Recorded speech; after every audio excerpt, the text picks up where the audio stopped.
they're a team that's one of the elite teams in this league.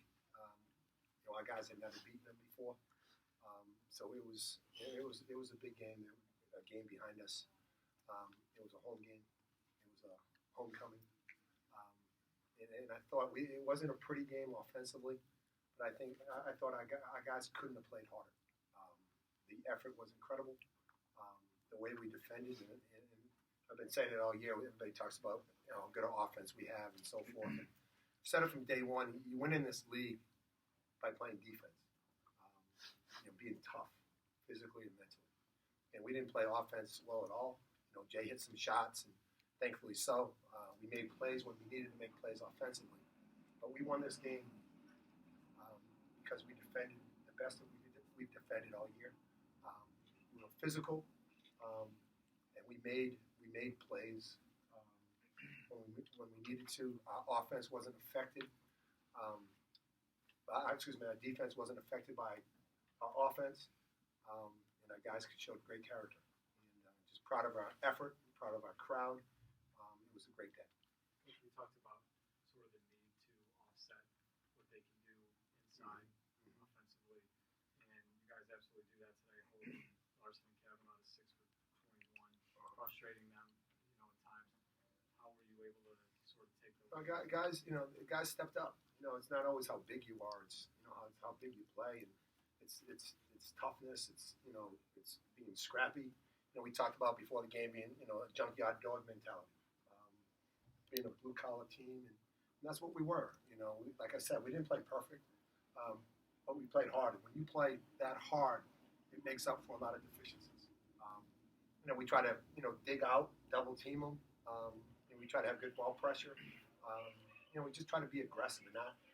I think in the past we played George Washington on our heels a little bit. I thought we did a better job of attacking them both offensively and defensively, and I think that helped us. This is a GW team that has a clear size advantage, and the way the game was sort of officiated today, I think it made for a tough, physical, intense game against a team like that. Yeah. And you guys really proved to be the tougher team. How nice is that to see on this sort of stage at this point in the season? Yeah, the kids are buying in. We got good leadership. The kids knew that in order for us to beat George Washington, we needed to be tougher. We needed to battle them. We lost the last 3 against them because I thought they were more physical than we were. And I thought today we fought them. And that's one of the reasons why we won. 7.5 minutes in, it's 4-4. Yeah. What were you thinking? Something, as I say all the time, when you're not scoring, you better defend. And we couldn't have defended better. And that kept us in the game. And we knew we were going to make some shots, but we had to continue to defend, and we did that. Could you talk about the defensive matchups of Dion and Kavanaugh and Jordan and Larson? Yeah, we switched a ton. So we were switching 1 through 4. We switched a lot of cross screens, 4 and 5. So it wasn't just Dion, covering Kavanaugh and Jordan covering Lawson. But I thought both those guys did a great job physically. Jordan is a young kid. Lawson's a man. But I thought Jordan really physically matched up with him. He blocked some shots. He defended the block. We didn't have to double down as much. And Dion, being a senior, that's something that he needs to do. But I thought Jordan, even though, look at his numbers from an offensive standpoint, he didn't have a basket. But he had a big impact on the game physically. He had 7 rebounds. He had, 2 block shots. And that's stuff that we need inside for us to compete against teams with the size that George Washington has. Mark, 2 of the 3, big 3, missed a chunk of the first half. Jay doesn't score, and you go in up by 5. Was that almost a relief that? Yeah, it's like I said, we defended. And I don't care who was in there. We weren't playing great offensively. They were switching stuff, and it messed us up a little bit. But yeah, going into halftime, we didn't have a great shooting percentage, but they didn't either. Scoring 24 points at halftime, usually you're down by 10 points. But like I said, the defense really was the key to the win today. Talk about Jaylen in the second half. It looked like he came out, and that was, Yeah, it's hard sitting on the bench, and getting your rhythm. But I thought he came out in the first play, he stopped behind the switch and knocked it down. And I think that he can speak to it, but I think it gives you confidence. And then he got on a little bit of a roll, and from an offensive standpoint, really carried us for a while. Jaylen, can you speak to that? Just talk about your mindset coming out of that second half, and kind of you took the offensive load. Yeah, Marcus was a little banged up, and I was a little frustrated in the first half of fouls. So I just came out and wanted to make plays, and they put the ball in my hands and gave me the opportunity to do so. Jordan, you knew sort of what the challenge was for you defensively with the front court that they have.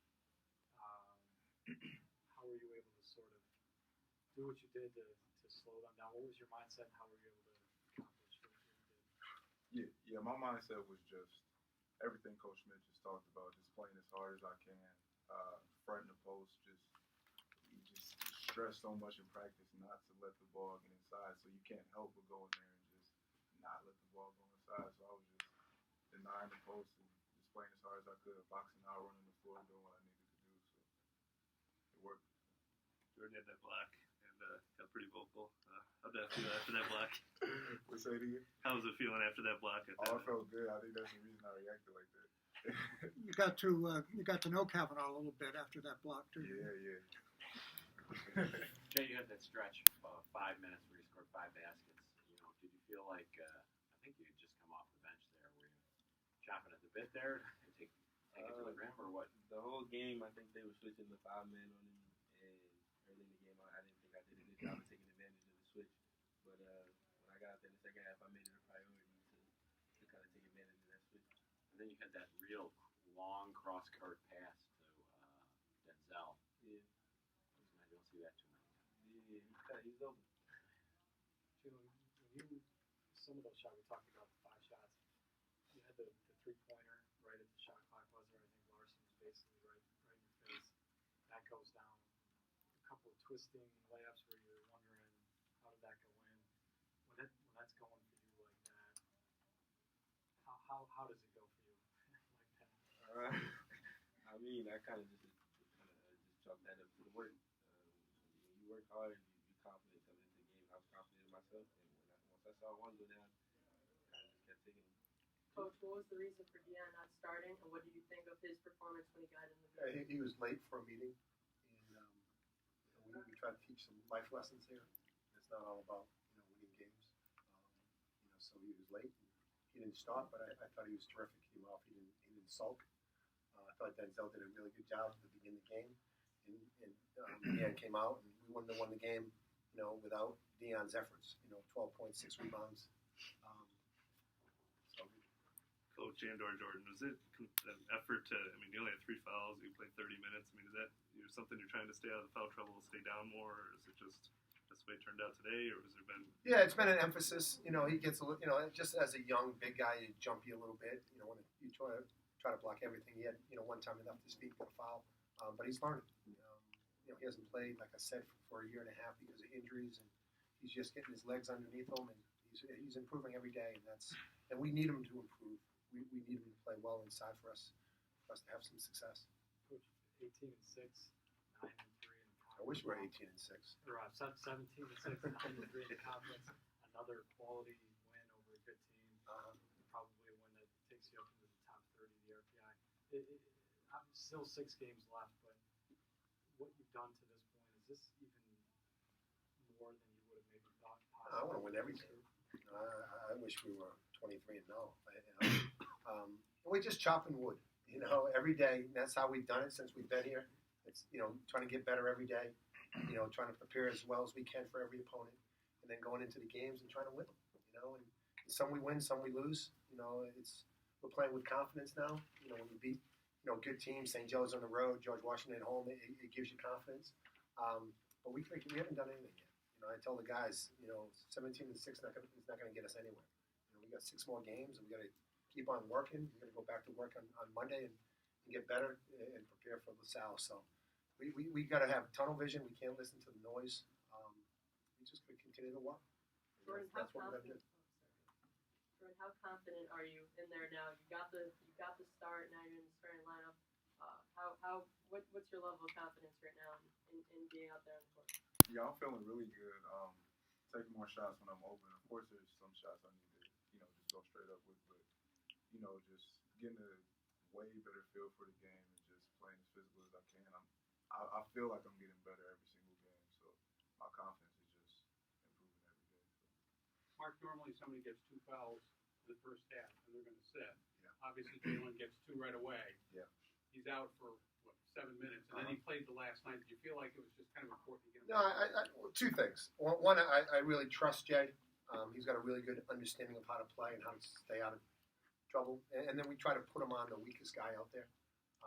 A guy that, anytime they brought in, certain guys, we would put Jay on that guy that, not an attacker that won't, he wasn't going to cover McDonald.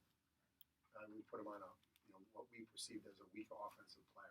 But I have trust that Jay would make the right decision. How's Marcus's hip? He came back in and played, so I'm not the trainer. Coach, their coach made several references to your crowd, what the RC was like today. Can all 3 of you, one at a time, just talk about what it was like out there and how much that helps when you get 5,500, 6,000 people like they were? Yeah, it gives you goosebumps. It's this place, and one of the reasons why I came here was because when I was at Xavier, they had crowds like this, and it was unbelievable. And it just shows how important basketball is to the university. And we might have won without them, but I know with them we weren't going to lose. It's just, and I told the kids that they need to appreciate this. They might have been 100 games today, whatever. There's probably weren't 4 or 5 sellouts in this country, and we had one of them. And the kids have to appreciate the atmosphere that they play in, because most programs, even in the Atlantic 10, they don't get crowds like this. This is a special place. The Riley Center is an unbelievable venue for college basketball when we have crowds like this. And our goal was to not let them down. And I'm just proud of the effort that I gave, that the players gave, and the effort that our crowds gave us. It was a great day. I just know it felt good going waving my hands and having the whole crowd just go crazy. It felt so good, just exciting. I've never, I don't believe I've played in a crowd like that before. So, it just felt good. I'm just glad we got the win. Yeah, it's just like, this is a real special place to play, and when we can get the crowd going. I know the last time we were here and the last time we had a crowd like that, we kind of let them down. So we kind of made it a priority to make sure that everybody in the gym stayed and we could get them rocking. Anything else? All right.